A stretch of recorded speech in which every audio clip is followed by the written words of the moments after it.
Дәл қазір сырқатты. Соған сөз жоқ. Төл мәдениетімізден айырылған, тілімізден айырылған халықпыз.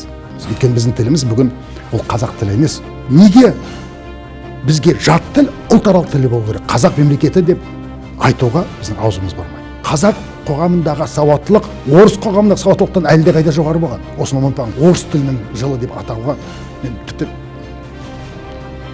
ұяттан кірерге жер таппай тұрмын. Нақ қазақ халқын көзін жойды көздеген. Иә, бұл білмеймін, масқара бұл.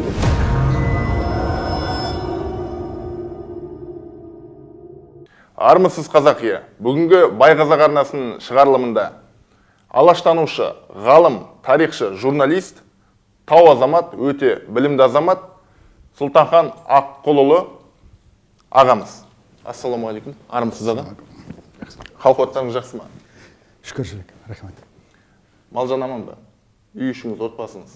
Әмин. Бәрі де ойдағыдай, иә. Рахмет. Сұхбатқа келісіп, мына қазіргі таңда уақыт деген қымбат нәрсе, сондай сарқылатын ресурс. Уақытыңыздың бір бөлігін уысын сұрағанымызда келіп, осындай тәліміңізді халыққа жеткізу керек ақпаратты бөлісуге келіп отқаныңызда мың алғыс. Басым дейіп рахметімді айтамын. Рахмет. Иә. Сұлтанхан аға, алғашқы сұрағым болсын. Бүгінгі қазақ пен 100 жыл бұрынғы қазақтың айырмашылығы қандай? Бұл айырмашылық жер мен көктей деп айтуға болады. Өйткені біз тарихымыздан айырылған, төл мәдениетімізден айырылған, тілімізден айырылған халықпыз. 20 ғасыр басында қазақ мемлекеті болмай тұрып, мемлекеттік билігі, мемлекеттік құрылым болмай тұрып, өзінің тілін, әдебиетін, жалпы мәдениетін қайта қалыптастырған, қайта жаңғыртқан бір керемет заң. Егер біз қазақ ұлттық мемлекеті пайда болған 15 ғасырдан бері қарай есептесек, тек сол 20 ғасырдың басында ғана қазақ мәдениеті түбегейлі қайта өзгерген кезең болыпты. Одан кейін қазақ мәдениеті, қазақ тілі, қазақ қоғамы дәл сол 20 ғасырда басындағыдай қайта құру үрдісін бастан кешкен емес. Біз кеңес дәуірінде сол 1920 жылы кеңес одағы кеңес билігі қазақ жеріне екінші рет баса көктеп кіріп, басып алып, отарлап, өзінің билігін орната бастағаннан бастап, қазақ деген халық өзінің табиғи болмысынан айырыла бастады. Оның ішінде жаппай қуғын-сүргін бар, жаппай ұжымдастыру бар, жаппай ашаршылық дәуірі қазақтың діңгегін, қазақтың қаймағын бұзып кетті. Біз содан бері әлі бетімізді түзей алмаған, етек жеңімізді жинай алмай келе жатқан халықпыз. Бұл айтқанда өзіміздің ұлттық табиғи төл бағыт бағдарымыздан айырылып, қазір бір шөл далада елсіз, шөл далада адасқан бір азамат сияқты халықпыз. Сондықтан дәл бүгінгі қазақ тілі, мысалы, мынау Қытайда өмір сүретін, бүгінгі Қытай жерінде, бұрынғы Шығыс Түркістанда, немесе Монғолияда, немесе Өзбекстанда, тіпті Ауғанстанда тұратын қазақтың тілінен қалыс қалған тіліміз. Өйткені біздің тіліміз бүгін ол қазақ тілі емес, бұл калка тілдер еді. Өйткені бәрі де орыс тілінен сөзбе-сөз аударылған тілге айналдық. Қазір тіпті кез келген телеарнаның жаңалықтарын тыңдап көріңізші қазақшада. Ол қазақ тілі емес. Ол калка тіл. Орысшадан тікелей аударылған тіл. Ол қазақтың төл тілі емес. Біз қаншама сөзімізден, сөз саптауымыздан айырылдық. Төл мәдениетімізден айырылдық. Соны осы 31 жыл тәуелсіздігімізді жағдайында қалпына келтіре алмадық. Тіпті қалпына келтіруге біздің сол кеңес дәуірінен жаман мұра болып қалған біздің саяси билігіміз оған мүдделі болған жоқ. Әрекет жасап жатқан. Әрекет жасаған да жоқ. 31 жылдың ішінде. Тіпті кеңес дәуірінің 1989 жылы осыдан 14 жыл бұрын қазақ тіліне мемлекеттік тіл мәртебесін берген заң қабылданғанда, міне 34 жыл өтсе де тіліміз әлі қалпына келген жоқ. Конституциямыз қай тілде жазылды? Орыс тілінде. Қазақшасы жай аударма. Оның ішіне қаншамен қата бер. Керек десеңіз, Конституциямызды орыс тіліндегі мен қазақ тіліндегі мәтінді салыстырып қарасаңыз бір айырмашылығы бар. Ол бір, екінші қазақ тіліндегі мәтіні ішінде қате биттей толып жүр, өріп жүр. Google аудармашыны қолданып былай аудара салған. Аудара салған сияқты, иә. Өйткені осы күнге дейін 31 жыл тәуелсіздіктің ішінде бірде-бір заң қазақ тілінде жазылып, қазақ тілінде қабылданған жоқ. Сондықтан біз қазақ мемлекеті деп айтуға біздің аузымыз бармайды. Ол бір. Екіншіден, барлық биліктің барлық деңгейін алып қарайық. Сонау Ақордадан бастап, Құдай ұмытқан ауылға дейін қарасаңыз, биліктің тілі қай тіл? Орыс тілі. Ал орыс тілінің осындай үлкен мәртебеге ие болуының қандай астары, қандай жұмбағы бар екенін білесіз ба? Өйткені орыс тіліне мынандай мәртебе беріп қойған. Ол ұлтаралық тіл деп. Ол неге бізге жат тіл ұлтаралық тілі болу керек қазақ елінде? Егер қазақ тілі мемлекеттік тіл болса, ол ұлтаралық тіл болуға тиіс еді, қазақ тілі. Сонда ғана өзінің мәртебесіне отыратын еді, өзінің төбесіне. Ал бізге сол бірінші 93 жылғы, одан кейін 95 жылғы конституцияны қабылдаған адамдардың өзі сол құпияны жақсы білген. Бұны былай айтқанда қазақ тіліне қарсы қастандық, қазақ тіліне жасаған диверсия деп айтуға толық негіз бар. Осы тұста қазақ тілін мемлекеттік тіл деп жатамыз, мәртебелі тіл деп жатамыз. Бірақ бала күнімде маған анам айтқан еді, балам, қазақ тілі қандай тіл деді. Мен тұрдым, кітаптан оқыған дейді, мемлекеттік тіл мама деді. Сосын анам тұрды да айтты, балам, қазақ тілі сырқат тіл ғой деді. Сырқат тіл дегенім жойылу алдында тұрған, қолданушылары аз, я болмаса азайып бара жатқан тілді айтады екен. Сізіңше сырқат тіл ме, қазақ тіл? Дәл қазір сырқат тіл. Соған сөз жоқ. Бірақ сол сырқаттан сауықтыруға мүдделі азаматымыз жылдан жылға көбейіп барады. Оны теріске шығару мүмкін емес. Дәл қазір осы меніңше соңғы өткен жылдың желтоқсанда бізде президент сайлауы болды ма?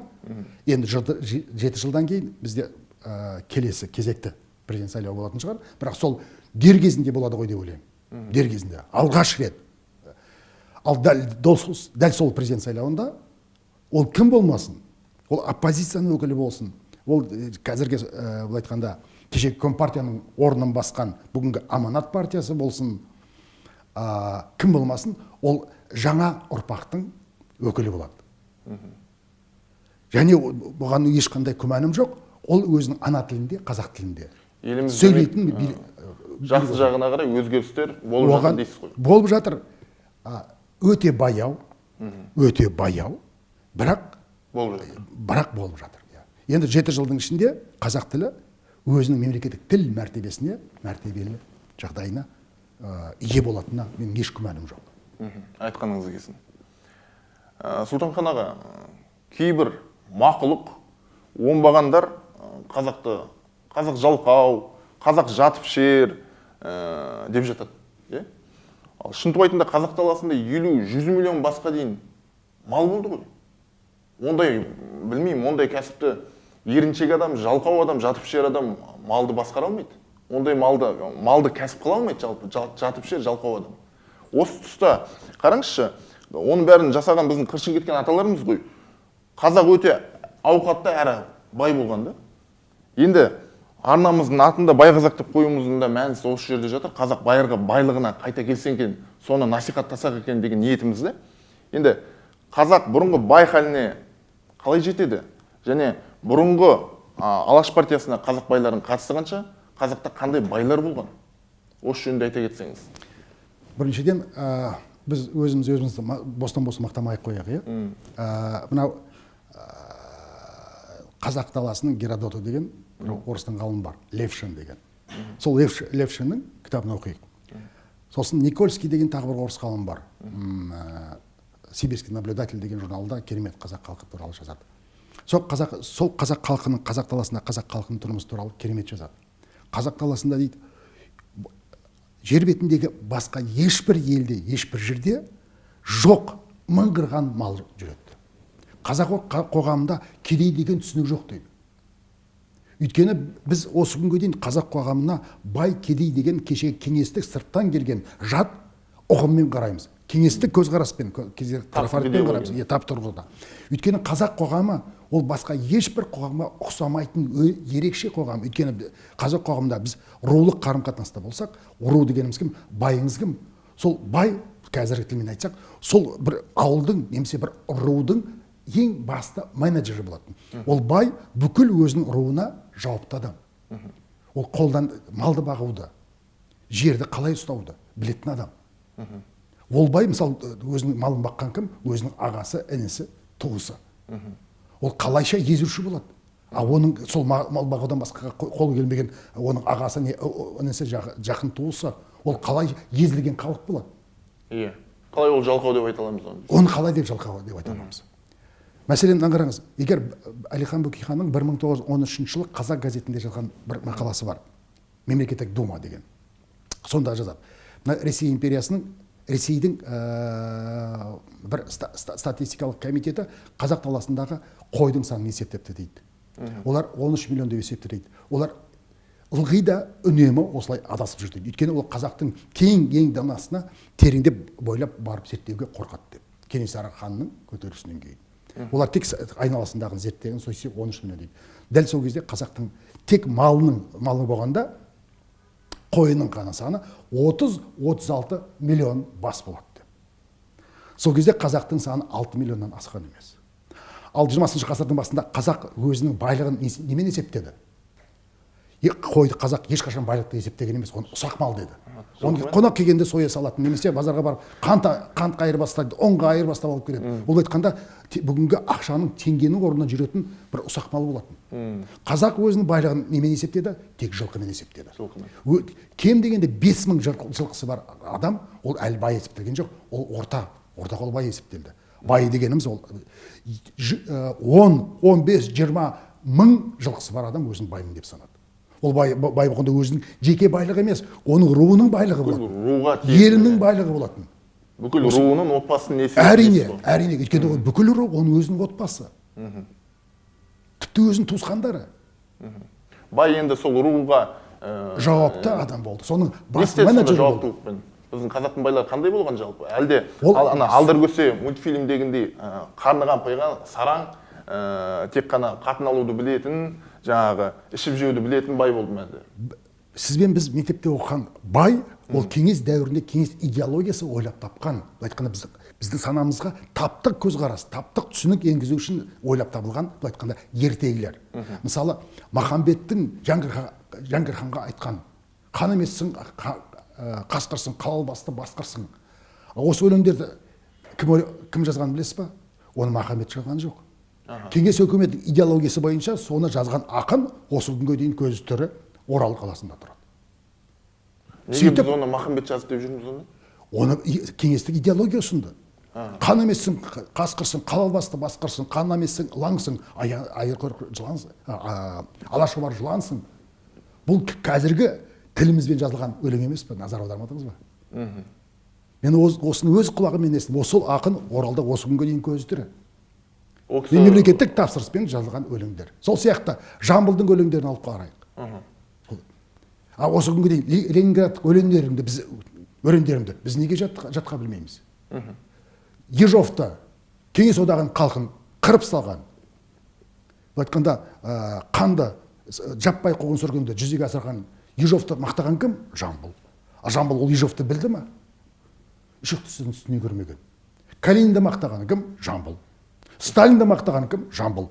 Жамбыл сол Сталинді көзі көрді ме? Жамбылды ақын ретінде айтқанда қазақ халқының қарадан шыққан ақын ретінде алып келгенде Жамбыл 90-нан асқан кісі, көзін шел басқан, аузында тісі жоқ шал еді. Жәке, ал бір енді домбыраңыз ал бір сарнап жіберсеңіз деп алады да өзінің баяғы жаттап алған бір өлең айтады да, жанында отырған аудармашылары Мәскеуден келген миссионерлерге: бұл Сталинді мақтап отыр. Ойбай дере онда орыс тіліне аударыңдар. Олар өздерінің жанынан Сталинді мақтап аударады да жарысып береді. Сосын оны орысшаға аударады.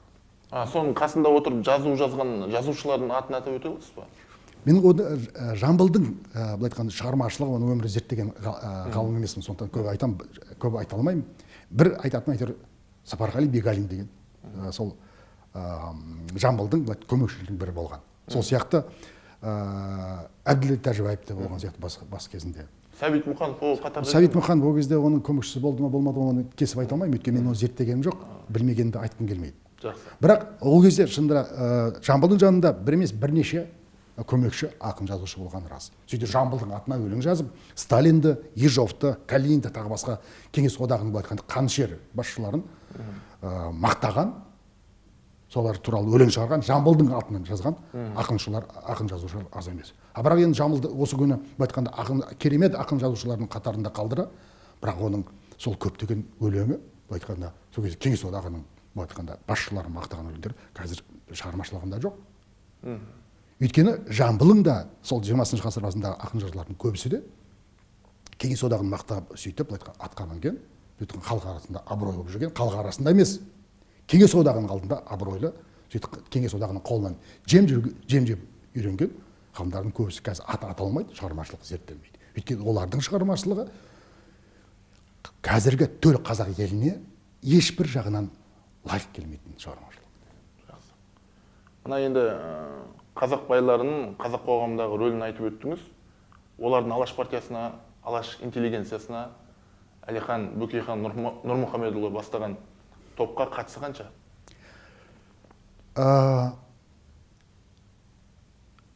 Мәселен, 1917 жылдың шілде айында өткен бірінші жалпы қазақ-қырғыз құрылтайынан кейін құрылуға тиіс Алаш партиясын құруға атсалысқан, оларды қаржы жағынан қолдаған кім? Қазақтың сол кездегі бай. Ол кезде әлі меценат деген түсінік жоқ. Демеушілер болды. Олардың сол қаншама майты айтуға болады. Одан кейін Алаш автономиясы құрылды. Алаш республикасы құрылды. Ол енді неге Алаш деп аталуы енді бір бөлек тақырып, егер мүмкіндік болса тоқталармыз. Алаш республикасы құрылып, оның жоғарғы атқарушы билігі, қазіргі қарапайым тілмен айтсақ, үкіметі Алашорда жасақталғаннан кейін, Алашорданың қолында ақша болды ма? Жоқ. Олар мемлекет болып құрылды, бірақ мемлекеттік бюджет әлі жоқ. Ал сол бюджетті қалыптастыруға атсалысқан кім? Қазақтың байлары. Алашорда үкіметі құрылып, оның тұңғыш Алаш армиясы құрылған, ол 1918 жылдың 24 маусымы. Сол күннен бастап Алаш армиясының айтқанда ат әскерін жасақтауға, оларға ат мінгізген, өзінің жігіттерін жинап берген, ер тоқымын түгел салып берген кім? Қазақтың байлары. Ал сол 1918 жылдың жазынан 1920 жылдан наурыз айына дейін кеңес үкіметіне табанды түрде қарсы күресіп келген Алаш армиясы, соны құруға атсалысқан кім? Қазақтың байлары. 1918 жылдың қаңтар айында Алаш орда үкіметі Орынбордан енді Алаш қаласына, сол кезде осы күнге тағы бір айта кетейін, бүгінгі қазақ мемлекетінің тұңғыш астанасы ол Орынбор емес, ол бүгінгі Семей қаласы. Сол Семей қаласына көшіп барған кезде қазақтың байлары өзінің, оның ішінде Абайдың бір туысы бар, Ике Әділұлы, тағы басқа қазақтың байлары өзінің үйлерін, ғимараттарын босатып берген. Алашорда үкіметіне, Алаш армиясының штабына, госпиталіне, Сарыарқа газетінің редакциясына өздерінің баспаналарын босатып берген. Осы күні Семей қаласында, әрине ол қазір дәл Семей қаласының өзі емес, ол кезде Семей қаласы бөлек болды да, Семей қаласының Ертіс өзенінің сол жағалауында, ол кезде Заречный Слободка деп аталған кент. Сол кентті 1917 жылдың Алаш республикасы құрылудан қара 7-8 ай бұрын сол Заречный Слободканы Алаш қаласы деп атап, бұл айтқанда болашақ Алаш республикасының астанасын алдын ала дайындап қойды. Міне сол 18 жылдың қаңтар айында соны көшіп барғанда, сол жерде ол Заречный Слободкада көбінесе қазақтың байлары, көпестері, оқыған азаматтары, оқушы жастары тұратын. Міне сол қалаға көшіп барған кезде бүкіл Алашорда үкіметіне, оның министрліктеріне, ол кезде комиссариат деп аталды, комиссарлар, Алаш армиясының штабына, госпитальдеріне, Сарыарқа газеті мен Абай журналының редакцияларына бәріне өздерінің баспаналарын босатып берді. Және оларды қаржылай қолдап отырды. Бір ғана Ике Әділұлы Алаш полкына, атты полкына 100 жігітті атқа мінгізіп, ер тоқымын сайлап, мылтығын беріп, өзі сол жасақтың ішіне қосылып, жігіттерге қарсы айқасқан қазақтың шіріген байларының бірі болатын. Қолынан іс келеді. Қазақтың байы деген көрінісін көріп отырса, құрметті көрермендер, қазақтың байы қандай болған. Бүгінгі көріп отқан байларымыздың арасында, бүгінгі заманда осындай әл-ауқаты жоғары азаматтарымыз бар ғой, бар. ол 20 ғасыр басындағы байлармен, қазақтың байларымен бүгінгі айтқан шерген байларды салыстыруға келмейді. Өйткені олар өзінің қолмен жинаған байлығы, қара термен, маңдай термен жиған байлығы болса, өзінің іскерлігімен жайған болса. Бүгінгі шерген байлығымыз ол тек бюджетті сізбен біздің қалтамыздан ұрлап, бюджетті қырқып тойып байлаған адамдар. Сосын олар байлығының көбісін шетелге апарып жасырып жатыр. Небір зәулім сарайларын сол Испания, Ұлыбритания немесе Германия, тіпті Америка сияқты, Швейцария сияқты елдерін алып жатыр, байлықтарын ұрлап. Өйткені ол өздерінің маңдай термен тапқан байлығы емес, сізбен біздің мемлекеттің қалтасынан ұрлаған байлығы. Өкінішті. Сондықтан олар оны елдің дамуына жұмсауға олар ешқандай мүддесі жоқ. Жаңағы сіз айтып өткен басқа да қандай байлар бар? Жаңағы осы Алаш партиясына көмектескен, елдің ел болуына көмектескен, елдің іргетасын қалауға көмектескен, тағы да қандай байларды атап өте аласыз сол замандағы?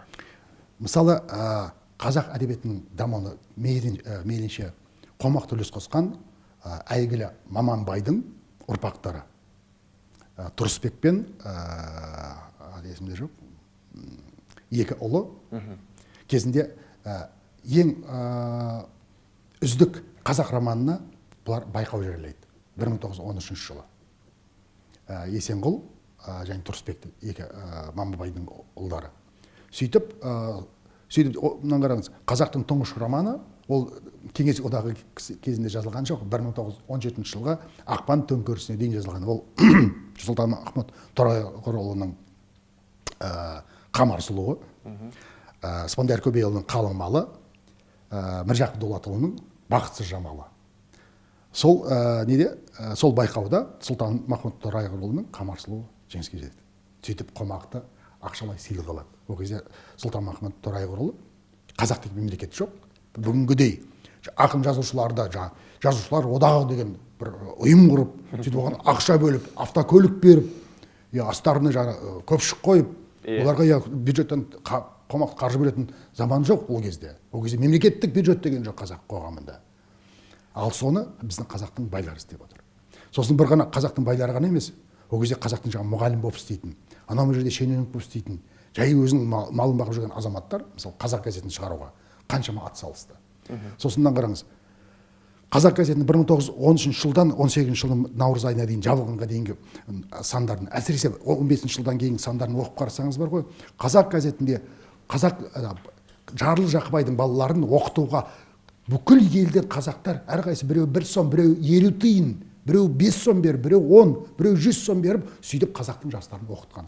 Сөйтіп, жаңа біз айтып отырмыз ғой, біз 31 жыл тәуелсіздік ішінде 70 жылдай Кеңес одағы немізді шайқап келген, олап келген идеологияны әлі жеңе алмай келеміз. Ол идеология бойынша қазақ жерінен Кеңес өкіметі орнаған кезде қазақ қоғамындағы сауаттылардың саны 2% болыпты.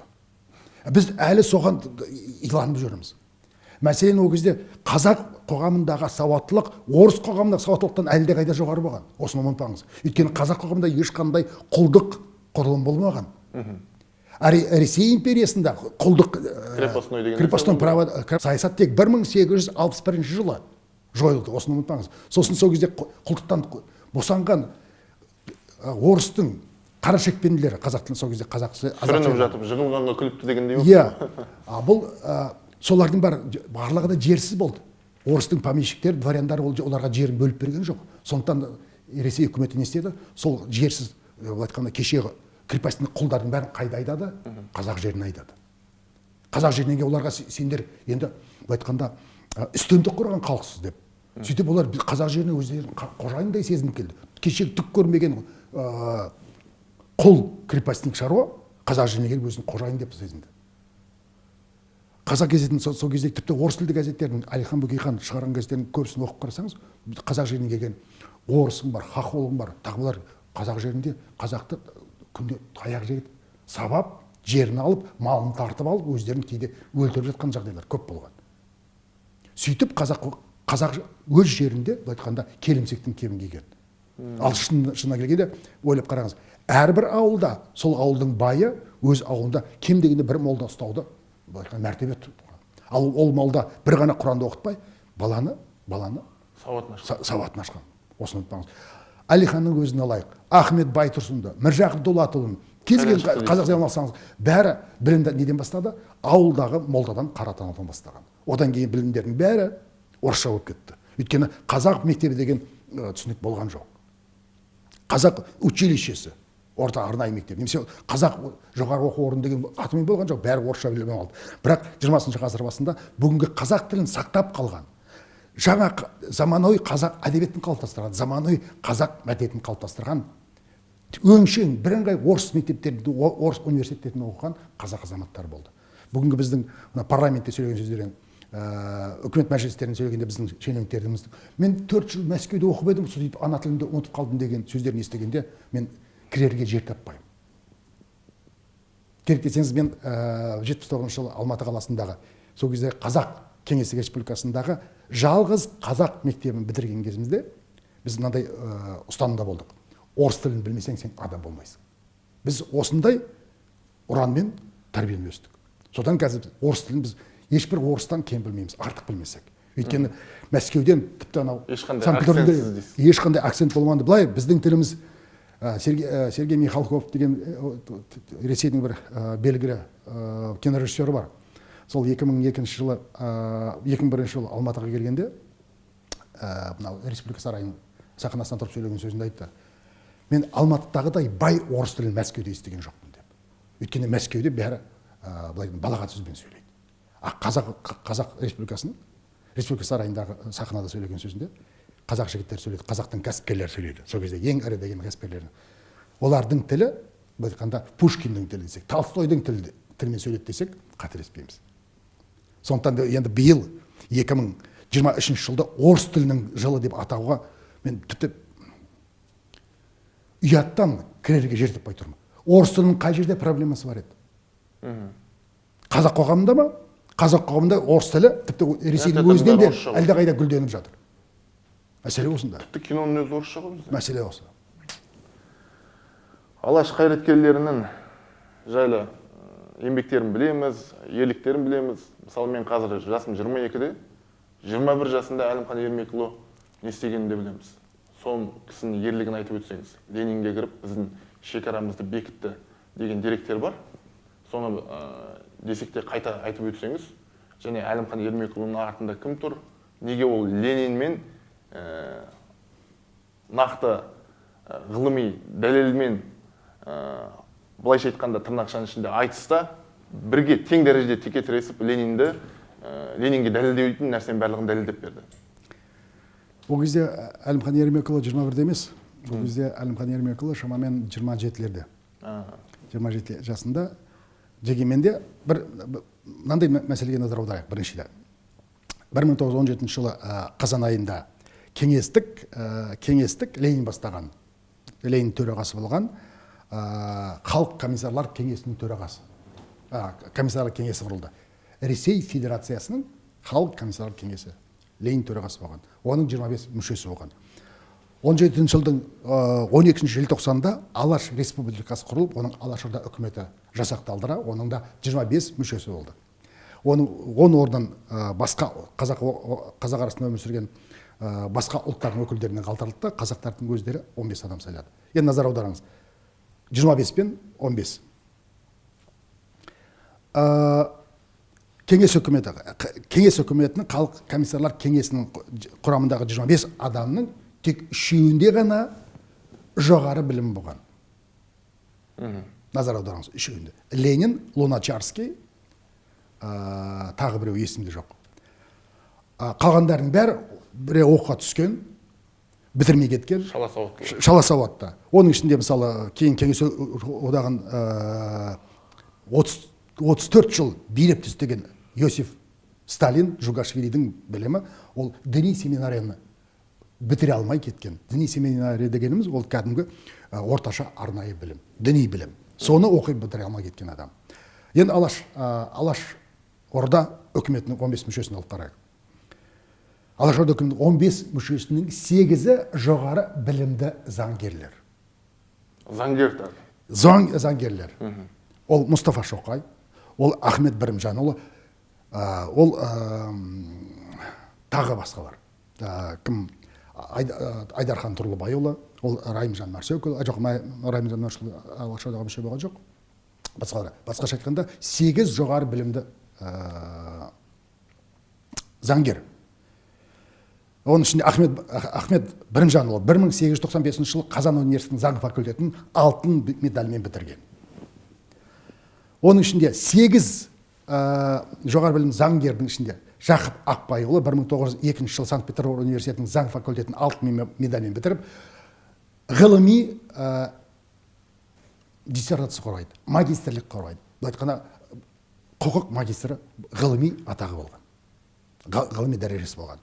Оның ішінде 1895 жылы Санкт-Петербург университетінің шығыстану факультетін бітірген Бақыткерей Құлманұлы, ол да шығыстану магистрі. Бұл айтқанда 15 адамның ішінде екеуінің ғылыми дәрежесі болды. Назар аударыңыз. 15 адамның ішінде 4-еуі бірінші және екінші мемлекеттік думаға мүше болған. Оның ішінде Ахмет Бірімжанұлы бірінші, екінші мемлекеттік думаға қатар мүше болды. Әлихан Бөкейхан бірінші мемлекеттік думаға депутат болды. Бақыткерей Құлманұлы екінші мемлекеттік думаға депутат болды. Мұхамеджан Тынышбайұлы екінші мемлекеттік думаға депутат болды. Кеңес халық комиссарлық кеңесінде бірде-бір думаға депутат болып көрген адам емес. Адам жоқ. Оған қоса физик математик болды, Халил Ғаббасұлы, математик болды, Әлімхан Ермекұлы, ормантанушы ғалым болды, Әлихан Бөкейхан, мал дәрігері болды. Бәрі де жоғары білімді. Назар аударыңыз. Шығыстанушы болды. Әскери дәрігер болды. Бұл айтқанда Алашорда үкіметі 15 мүшесінің ішінде бәрі жоғары білімді. Сосын олардың орынбасары болды, 15. Ішінде бәрі де түгел кім? Өңкей, заңгерлер, әскери дәрігер, математик, физик, биолог және тағы басқалар. Айтқанда дәл тіпті 20 ғасыр басында Алашорда үкіметі біздің білім жағынан осы 21 ғасыр басындағы бүгінгі Қазақстан Республикасы үкіметінің білім деңгейінен пара-пар демесек, жоғары тұрды демесек, ешбір кемшілік жоқ. Тең тұрды деп айтамын. Жоғары тұрған. Өйткені олардың тәжірибесі, өмірлік кәсіби тәжірибесі бүгінгі үкіметтен әлдеқайда жоғары тұрды. Және ескере кетуіміз керек, әрқайсысы кемінде 3-4 тілден білген.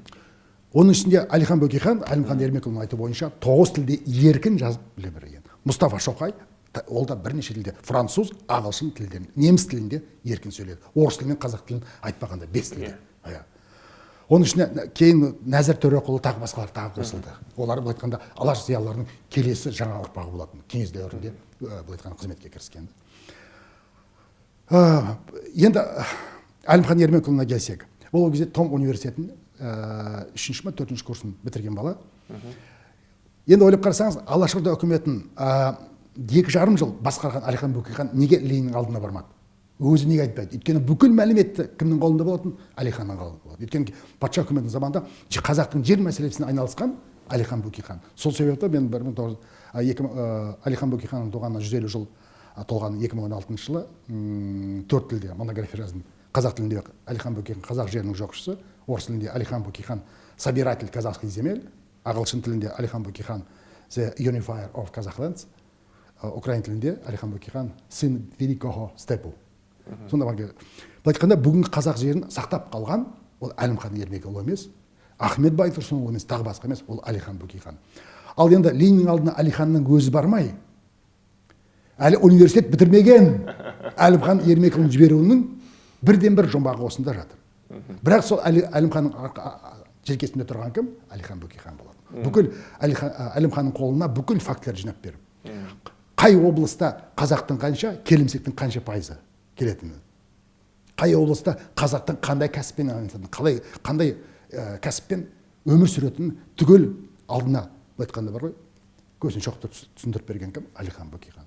Сол 1930 жылы мынау ОГПУ тергеушілеріне берген жауабында Әлімханның мен өзімді ұсталдым, Әлихан деп толық айта аламын деп айтуының мәлімдеуінің себебі осында. Әлихан Бөкейхан Лениннің алдына бармауының себебі Лениннің алдына баруды өзіне намыс көрді. Ленин кім? Әлихан кім? Өйткені бүкіл 17 жыл төңкеріске дейін Ленин қайда жүрді? Швейцарияда, Германияда, Лондонда. Швейцарияның, немістің, ағылшынның сырасын ішіп, иә, өзін жаңа айтқанда дақпырт идеологиясын дамытып жүргенде Әлихан Бөкейхан қазақтың қайнаған ортасында, Ресей империясының қарсысы ұлт азаттық қозғалысының қайнаған ортасында жүріп, бірінші мемлекеттік думаға сайланған. Қаншама осы бүгін қазақтың кез келген ғылым саласын алып қарасаңыз, сол ғылым саласының негізін салып кеткен кім? Әлихан Бөкейхан. Жер мәселесі болсын, тарихы болсын, мәдениеті болсын, этнографиясы болсын, экономикасы болсын, барлығын жазып, кітап қылып жазып кеткен кім? Ол Әлихан Бөкейхан. Сосын Алаш Қайраткерлердің кез келгенін алыңыз. Ахмет Бірімжан, Ахмет Байтұрсынұлы, Міржақып Дулатұлы, Жанша Досмұхамедов, барлығы да универсал мамандар болады. Өйткені олар бір ғана өзінің медицинасымен, дәрігерлермен айналысқан жоқ, олар қазақтың мәдениетін зерттеді. Денсаулығын зерттеді. Керемет кісі. Бұл айтқанда бұл қазақ қоғамының бар қайта дүмпіген, бүкіл оны біз 6 ғасырлық па өмір сүріп келеміз ба? Ұлт ретінде. Кезегі Жошы хан империясы ғана емес, Алтын Орда заманы емес, жалпы қазақ ретінде бір дербес ұлт ретінде қалыптасқан 6 ғасырға жуық уақыттың ішінде алғаш қазақ мәдениетінің, қазақ қоғамынан керемет дүмпу жасаған кезеңі бұл 20 ғасырдың басы.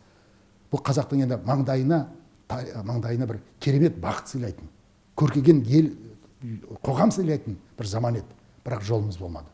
Дегенмен де біздің Алаш Қайраткерлердің айтатын бар, Алаш Қайраткерлердің бәрі арманда кетті. Жоқ, айналайындар, арманда кеткен жоқ. Ол қазақтың басына қайтаран 1917 жылдың желтоқсанында қазақтың ұлттық мемлекетін қайта басына тігіп беріп, жаңғырған көтеріп кеткен адамдар. Тілін сақтап қалды ма, мәдениетін, әдебиетін қайта қалыптастырып кеткен, заманауи әдебиетін қалыптастырып кеткен азаматтар. Олар арманда кеткен жоқ. Арманда кеткен оларды бірақ нәрсе, олар қазақ елін әлемдегі ең дамыған елдердің қатарына, екінші Жапония жасаймыз деген жоспарына жете алмай кеткен адамдар. Ол рас. Әйтпесе дәл бүгінгі жағдайда біз екінші Жапония емес, мүмкін бірінші қазақ елі болар ма едік.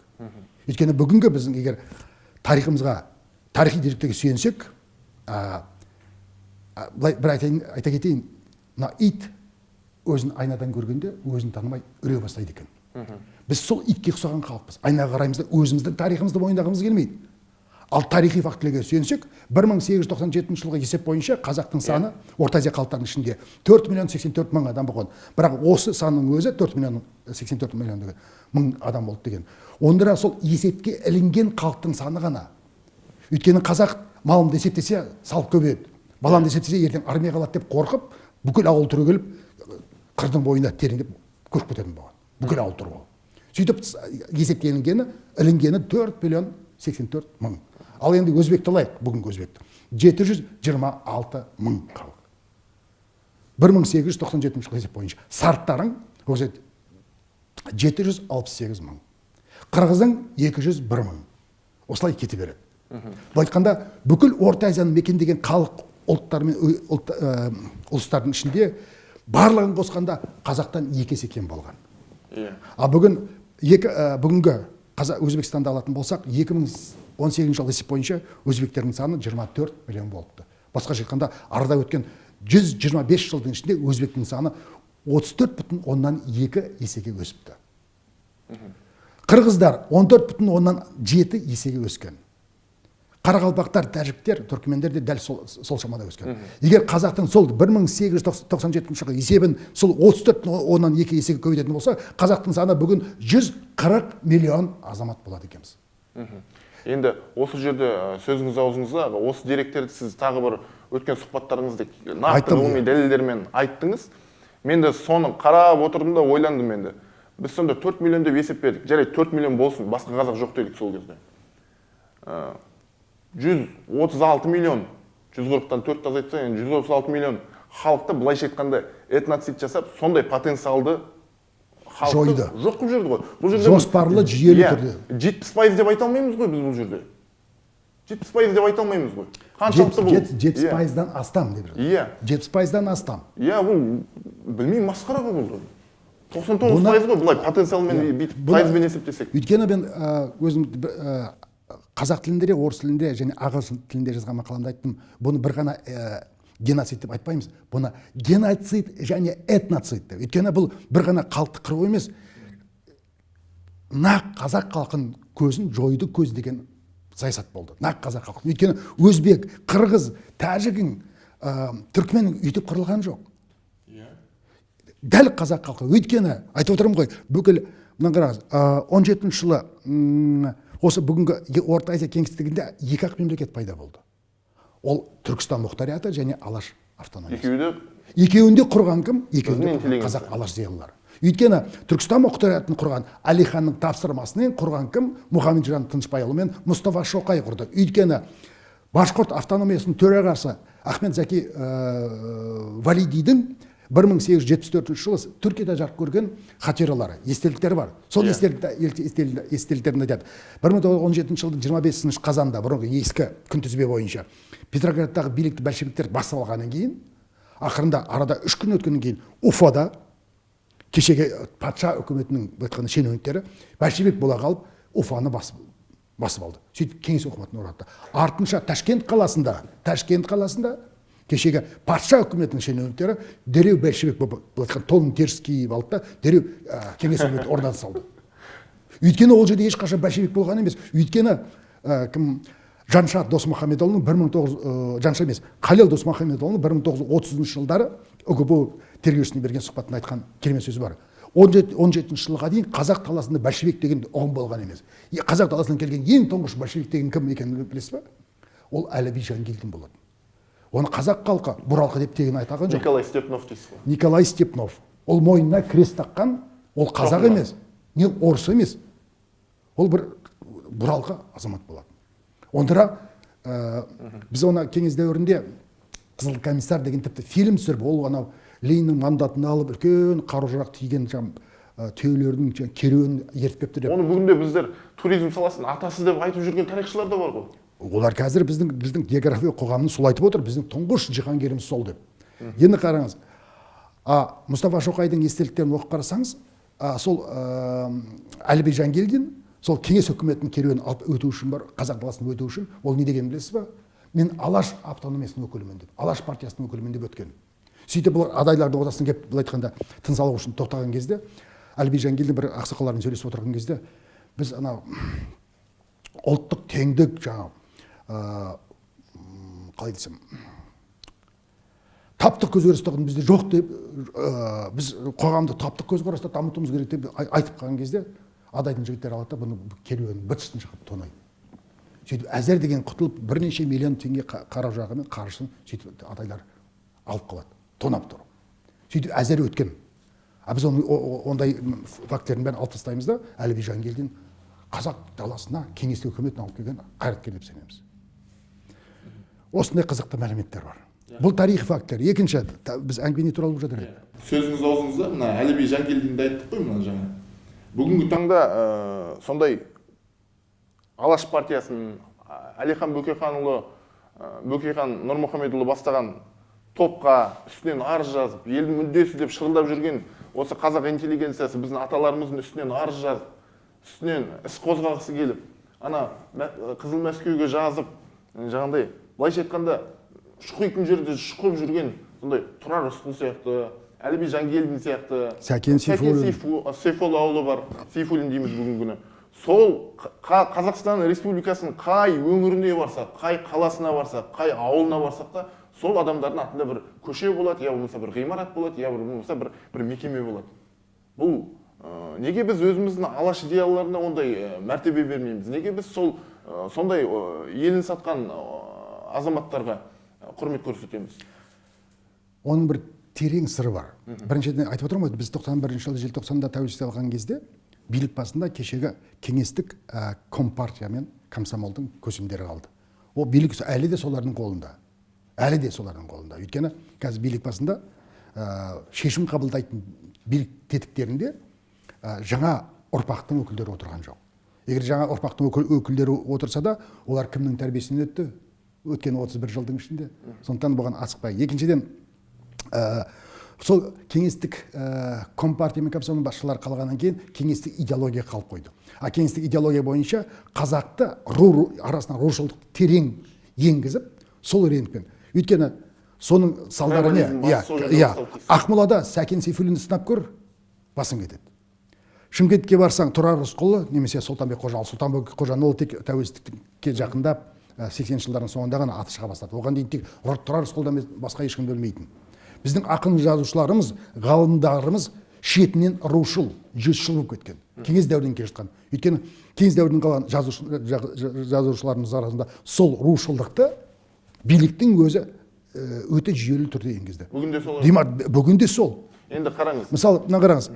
Осы күні айтамыз біз Тұрар Рысқұлұлы туралы керемет кітап жазған Қызыл жебе деген. Атамыз кім еді? Ақын жазушымыз. Шерхан Мұртаза. Ол біз парламентте көрдік. Керемет осы елдің бірлігін ойлайтын. Ал өзінің жазған кітабына қарасаңыз, ол жерде рушылдықты насихаттап отырған адамның бірі. Кез келген ақын жазушының еңбегін алып қарасаң, астарында рушылдықтың нышанын көресіз.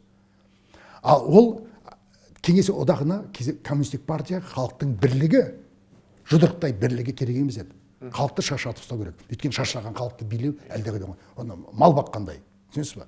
Сондықтан бұл рушылдықты қасақана жүйелі түрде енгізу болды. А сол біз тәуелсіздік алған 31 жыл ішінде ешқайда кеткен сол сол күйінде қалды. Өйткені қазір дәл бүгінгі күні біздің арамыздағы ең басты, ең әбден шіреген рушылдық қайда? Ол біздің саяси биліктің қайнаған ортасында жүр.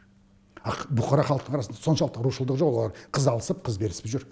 Халыққа, бұқара халыққа онша рушылдық. Кез келген деңгейдегі шенеунікке барсаң, ол сенің руыңды сұрайды, еліңді сұрайды. Осы күнге дейін. Сол өтірік па? Өзінің руына тисе болды, атып тұрады да, бірақ қазақты өйстіп қорлап жатқан кезде, қазақтың былайша айтқанда атына, затына кір келтіріп жатқан кезде біздің қазекеңдер үндемей қалып жатады. Оны сырды өйткені айтып отырмын ғой. Өйткені дәл осы атмосфераны, қоғам ішіндегі осы атмосфераға кім кінәлі? Біздің ақын жазушы ғалымдарымыз. Осы өткен жылдың 31 мамырында мынау жаппай қуғын сүргін және ашаршылық құрбандарын еске алатын күні мен Арқалыққа барып, сол жерде Кейкі Батырдың басына барып Құран оқыттық. Сол кезде бір ақсақал сөйлей бастады. Ой, Кейкі Батыр сондай болған, ондай болған деп. Сосын мен жұрттың көзін шырып салдым. Ақсақал, сіз неге халықты адастырып отырсыз? Амангелді кім болды? Әліби Жангейінді кім болды? Кейкі Батырды өлтірген кім? Амангелді осы кеңес одағы үшін күресіп өтіпті дейсіздер. Ал Кейкі Батырды өлтірген кім? Сұмдық өлтірген, басын кесіп алып, денесін бөлшектеп, басына оны тіпті найзаның басына іліп қойған кім? Кеңес үкіметі. Сосын ол бас сүйекті апарып Санкт-Петербургға қойған. Оны кім істеп отыр? Кеңес үкіметі. А сонда Амангелді кім үшін күресті? Сосын сол 1916 жылға Торғайдағы халық көтерілісін бастаған кім? Амангелді ма? Жоқ. Онда осы халық арасындағы осы сауатсыздыққа кінәлі кім? Біздің ақын жазушыларымыз, ғалымдарымыз. Мен сол жерде қорыққаным жоқ, айтып салдым. Амангелдіңіз кім? Ол большевик деген сөз, ол ешқашан большевик болған емес. Өйткені оны Жангелдин алдап келді. Большевик дегеніңіз ол Қыпшақ дегеннің орысша аудармасы деп түсіндірді. Надан Амангелді солай ойлады. Ол сосын Алашорда үкіметінің әскерін, Алаш армиясын, Міржақып пен Ахмет Байтұрсынұлы Алаш әскерін бастап келгенде Торғайға. Айтқан, мынау арғындардың армиясы. Сен Қыпшақ соққы бер деп. Амангелдінің сауаттылығы сол, әлі рушылдық қарым-қатынастан ұзаған емес. Амангелді Иманұлын сөзге тиек еттік. Мына сол уақыттарда ол кісінің өліміне, жалпы және Кейкі Көкембайұлының өліміне Міржақып Дулатұлының қатысы қанша? Тікелей қатысы бар. Керек десеңіз мен сізге бір-ақ сөз айтайын. Бір Амангелді емес, 1000 Амангелдіні Міржақып қырып салса, Алматы қаласындағы Амангелдінің ескерткішінің алдында кімнің ескерткіші тұру керек еді? Міржақыптың. Өйткені Міржақып кім үшін шайқасты, Амангелді кім үшін шайқасты? Біз неге осы күнге дейін түземей қойдық? Өйткені Амангелді ол тіпті адассын, надандығына адассын, бірақ ол кім үшін күресті? Кеңес үкіметінің үшін күресті. Ал Міржақып кім үшін күресті? Қазақтың тәуелсіздігі үшін күресті. Сондықтан ол жерде ескерткіш кімге тұру керек еді? Ойлап қараңыз. Біз әлі күнге дейін Міржақып кінәлі екен. Айналайын азамат соғысы кезінде біз онда неге Қази Нұрмағамбетұлы Алаш автономиясының тұңғыш қаза болғаны большевиктердің қолынан оны неге оған ескерткіш орнатпадық? 30-шы Әлжаны ұлы қазақ үшін Жетісуда анау ол ма Әлихан Нұрмұхамедұлына бір ескерткіш жоқ қой? сол кісіге лайықты Астана қаласында, Алматы қаласында да, басқа қалаларда да, Қарқаралыда да, Қарағандыда да ондай бір Әлихан Нұрмұхамедұлы Бөкейхан елдің іргесін қалаған осындай кісі деп ондай бір монумент жоқ. Өйткені есіңізде болса 2016 жыл 2015 жылдың желтоқсанында қараша айында ЮНЕСКО-ның 38 бас конференциясының 38 сессиясында Әлихан Бөкейханды бүкіл әлемдік даңқты тұлға деп мойындап, оның 150 жылдығын ЮНЕСКО аясында тойлау туралы қарар қабылдағанда, мен оны осындағы үлкен баспасөз мәслихатын өткізіп, үкіметтен қаржы сұрағанымда, сол кездегі үкімет төрағасы Кәрім Мәсім бүгін сотталып жатқан. Сондай айтқаны бар. Біз 3 жылдық 2015-2017 жылға 3 жылдық бюджетте Әлиханның 150 жылдығы туралы қарастырған жоқпыз. Сондықтан әр мекеме өз қаласа өзінің қаржы есебінен тойлаңдар деп жауап берді. Өйткені дәл сол кезде билік басында отырған Әлихан Бөкейхан Әлиханның даңқын мойындағысы келмейді. Әлиханның даңқы бұның даңқына, қолдан жасалған конституцияға қолма-қол енгізген даңқына көлеңке түсіріп тұр. Өйткені ол конституция енгізілген заң бойынша ұлт көсемі болып танылды. Әлихан Бөкейхан бүкіл халық өз жүрегімен ұлт көсемі деп мойындаған Әлиханды мойындағысы келмейді. Сол себепті қазір Әлихан Бөкейханға осы Астанада ескерткіш орнатты. Қаламгерлер аллеясында тұр. Ол жерде Әлихан Бөкейханды Міржақып және Ахмет Байтұрсынұлы сияқты екі шығармашыл адаммен ақынмен теңестіріп, сөйтіп ар жағында Сәкен, Ілияс, кім еді тағы? Бейімбет. Сөйтіп жазушылар ақын жазушыға жеңіп қойды. Айналайын-ау, Әлихан Бөкейхан ол ақында болған жоқ, жазушыда болған жоқ. Керек деген сөз, ол бүгінгі қазақ мемлекет іргетасын көтеріп, шекарасын шегелеп, белгілеп беріп, 2,5 жыл соның тұңғыш президенті болған адам.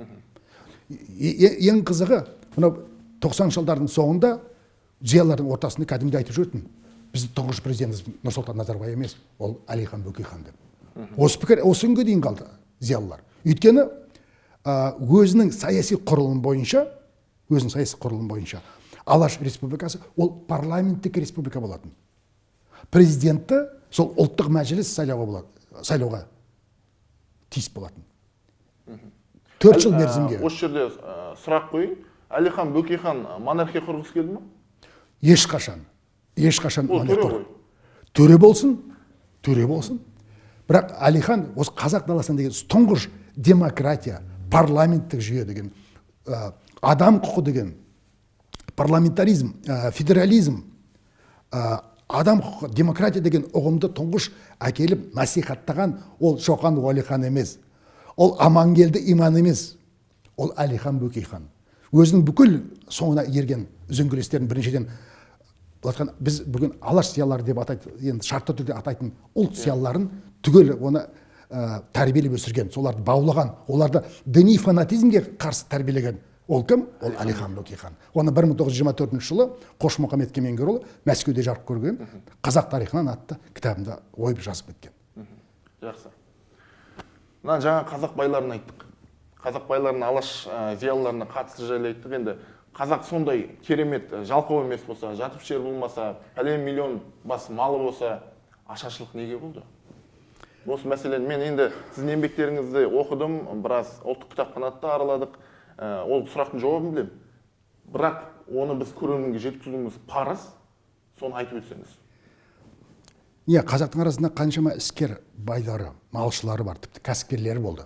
Ең алғаш зауыттарды сала бастаған қазақтың байлары болады. Мысалы, Ике Әділұлы, Қасен Ақайұлы, ол кәдімгі тері зауытын салғысы келді. Әлиханның оған Қазақ газетінің екі санында жауап берген жауабы бар, жазып берген. Бұл жерде тері зауытын ашу үшін қандай шарттар керек екен мәселен. Мысалы, Ақмола қаласын алып қарайық, алысқа бармайық.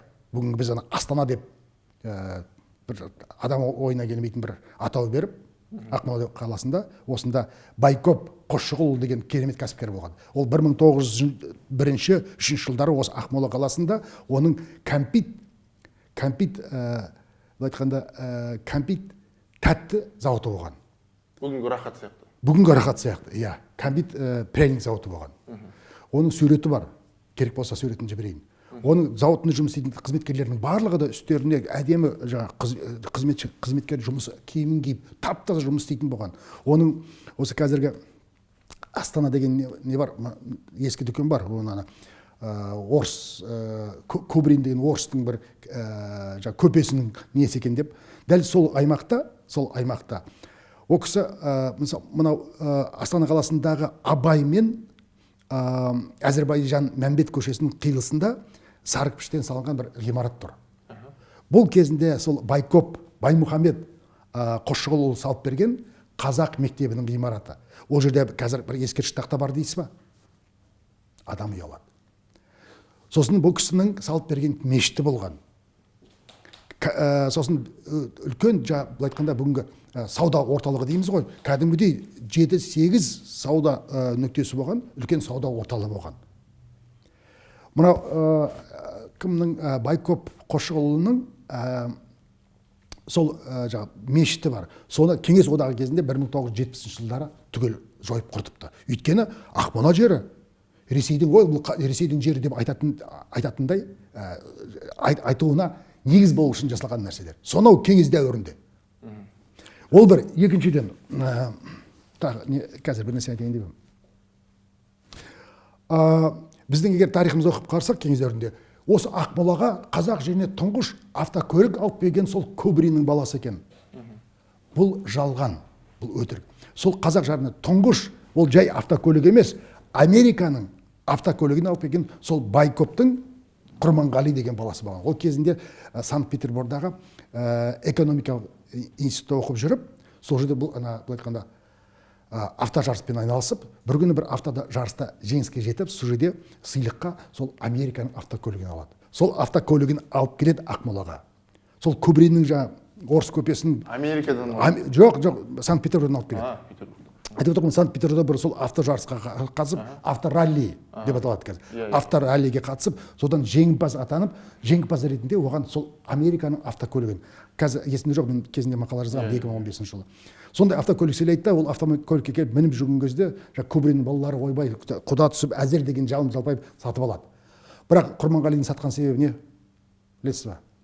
Құрманғали неміс автозауытын салмақшы болып сөйтіп Германиядан Германияның Мерседес ма біреуінің автокөлік инженерлерін түгел шақырып алып, олар кәдімгідей бүкіл жүйесін дайындауға кіріседі.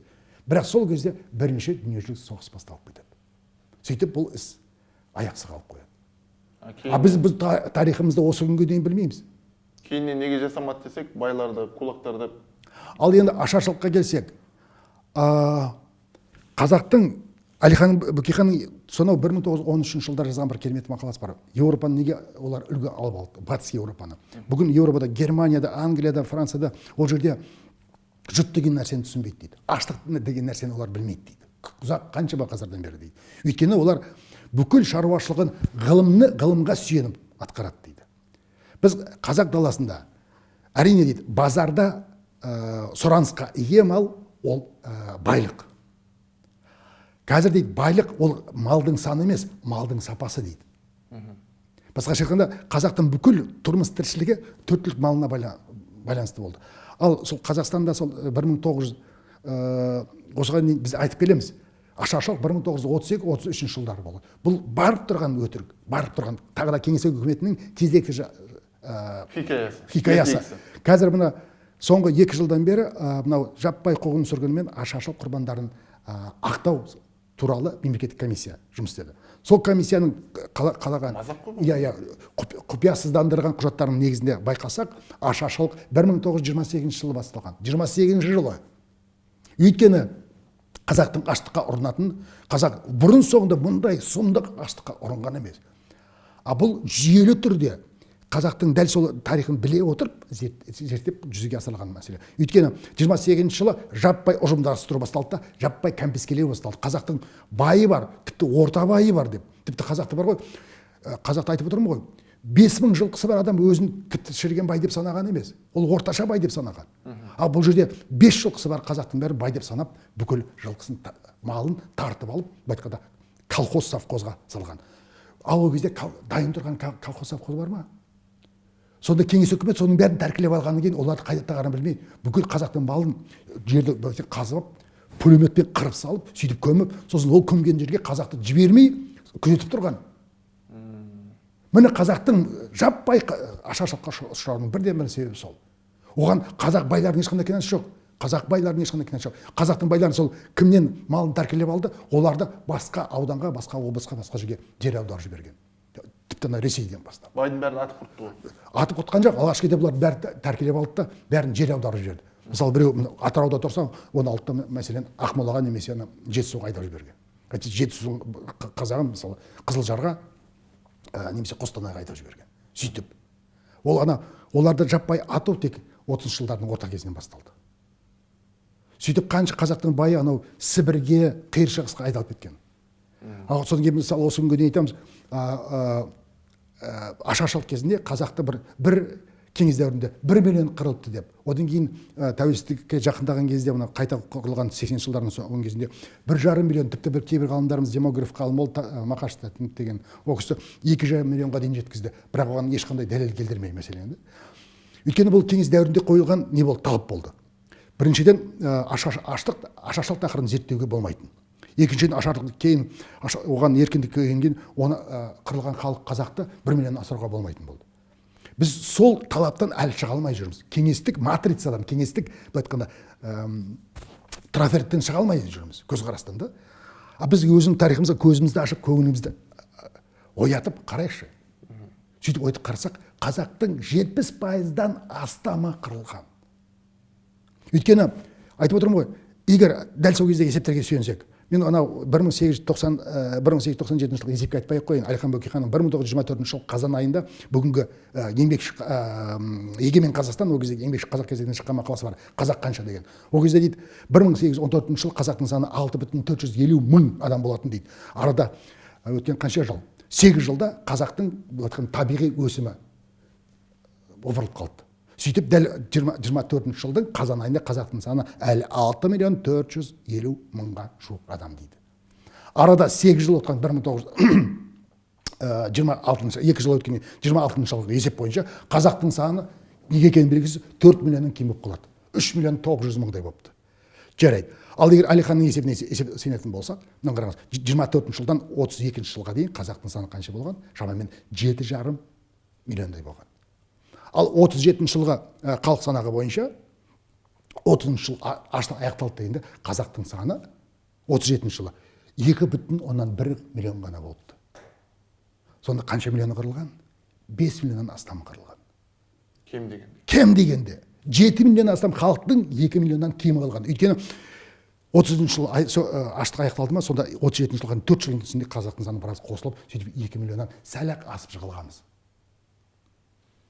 Сондықтан бұл аштық кеңес үкіметінің, өйткені неге аштық ұйымдастырды қарға астында? Өйткені бүкіл Орта Азия халықтарының ішінде, мына қараңыз, мемлекет құрған, өзінің ұлттық мүддесін табан түрде қорғай алатын бір ғана халық болды. Ол кім? Ол қазақ болатын. Өйткені қазақ мемлекеті күшті болып тұрса, онда кеңес үкіметінің, қазіргі Ресейдің саясаты не Өзбекстанға, не Түркменстан, не Қырғызстанға жете алмайтын еді. Бірінші Петрдің сол 1701 жыл 20 жылдар айтқан сөзі бар. Қазақ хандығы бүкіл Орта Азияның қақпасы деп. Қазақ хандығын бағындырсақ, онда Орта Азияның қақпасы ашылады деп. Ал содан бері саясат өзгерді ма? Қазір Қазақстан өзінің дербес, егеменді саясатын жүргізсе, Ресей не Өзбекстанға, Қырғызстанға, не Тәжікстанға ешқандай саясат жүргізе алмайтын еді. Қазақстанды аттап өте алмайды ғой. Қазақстан айтқанда деп отырар еді. Көке, айтпа, бұл менің туысқан халықтарым деп. Ол Орынбордың жерін бермес еді. Ол кезде бізге татар мен башқұрт келіп қосылар еді. Ар жағынан Ноғай, мына жақта Қақас, бәрі де қосылар еді. Ол қазақ қойылар неге? Түбі-телім қазақ қойылым бәрі. Бәрі де қазақ. Иә. Бәрі де қазақ. Бәрі қазақ демей, бәрі түрік деді. Оны бүйтіп тарихи демен бұны 24-29 жылдары, мысалы, Орынборды алғанда, Орынбор облысын алғанда, бір ғана Орынбор қаласы, әрине ол қазақтың жері емес. Енді Мұстафа Шоқайдың тілімен айтсақ, Орынбор башқұрт жеріне қазақтар салған орыс отаршылдарының әкімшілік орталығы деп. Ал бірақ Орынбордың айналасын қоршаған бүкіл үлкен кең дала, оны 24, 25, 29 жылдар қазақтан жалға алған. Сөйтсе, Қонаевты 86 жылы Қонаевты алып тастаудың бірден-бір астарында мынандай сыр жатыр екен. Қонаевпен Брежнев кезінде келіскен. Біз 80 жылдардың соңына қарай біз Орынборды жалған жерімізді Қазақстанға қайтарамыз деп. Соны құртпас үшін. Ал енді Орынбордың жері былай ұзағынан Орал жер арқылы бөліп алудың себебі бізден башқұрт пен татарды территориялық жағынан алыстатып жіберді. Қазір бүгін башқұрт пен татарстан тәуелсіздігін ала алмай, керек десеңіз 1995 жылы сол кездегі Татарстан президенті Ментимир Шаймиев Абайдың 150 жылдығын желеу өтіп, Алматыға ұшып келіп, біздің президент Назарбаевқа қолға салған. Ельциннің алдына бізге қолдау көрсетіңізші, біз тәуелсіздік алайық. Қазақта жақсы сөз бар. Күшік күнінде көп толанған төбет қасқыр алмайды деп. Егер сол кезде Назарбаев айтқанда нағыз төбет болса, айтар еді: Борис Николаевич, басты қатырмай бершеші тәуелсіздігін. Ол біздің туысқан елдер. Ана Оралды, Орынбор жерімізді қайтарып беріңіз де, біз онсыз да қосыламыз деп. Ол айтуға жүрегі бар ма? Жоқ, ол кеше көп толанған төбет күшік күнінде.